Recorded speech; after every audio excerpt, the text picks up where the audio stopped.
excuse me, on the left over here, we have individuals who are religious fundamentalists, religious fanatics, and this is the expression, RT-PCR, real-time PCR expression of the VMAT2 gene.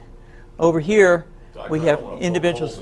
So let me complete. So over here, we have individuals who are not particularly fundamentalist, not particularly religious, and you can see there's a much reduced expression of this particular gene, the VMAT2 gene.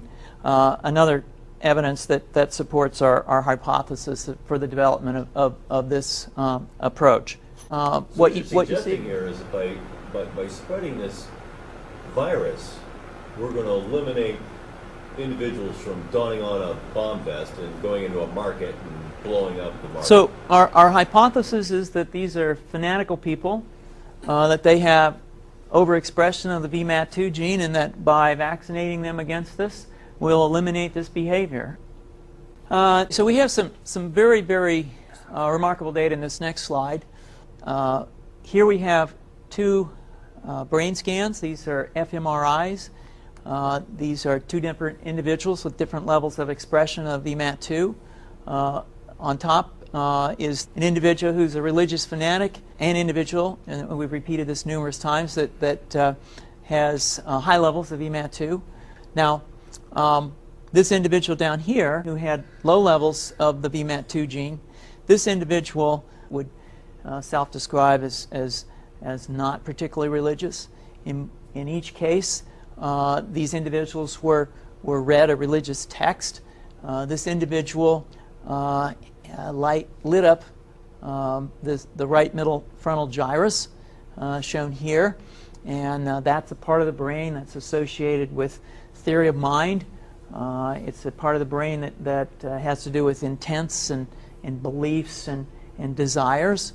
In contrast, in marked contrast, here's an individual who would not particularly self-describe as religious, and when they're read a religious text, what you see is that this part of the brain called the anterior insula lights up. This is a part of the brain that's associated with disgust or displeasure on hearing something.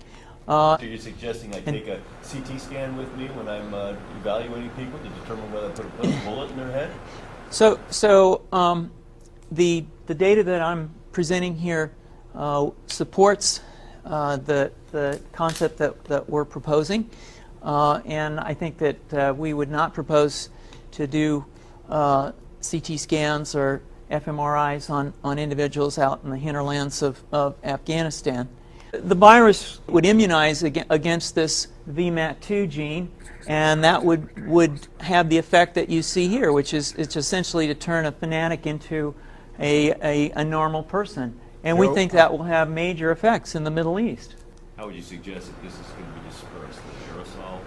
Well, so the present plan and the tests that we've done so far have used respiratory viruses, such as flu or rhinoviruses, and we believe that that's a satisfactory way to get the exposure of the largest part of the population. Most of us, of course, have been exposed to both of those viruses, and we're quite confident that this will be a very successful approach. This is fascinating. What's the name of this proposal?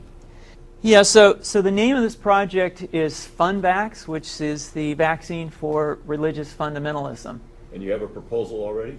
The proposal has just been submitted, and I think that the data that I have shown you today would support the development of this project, and we think it has great promise.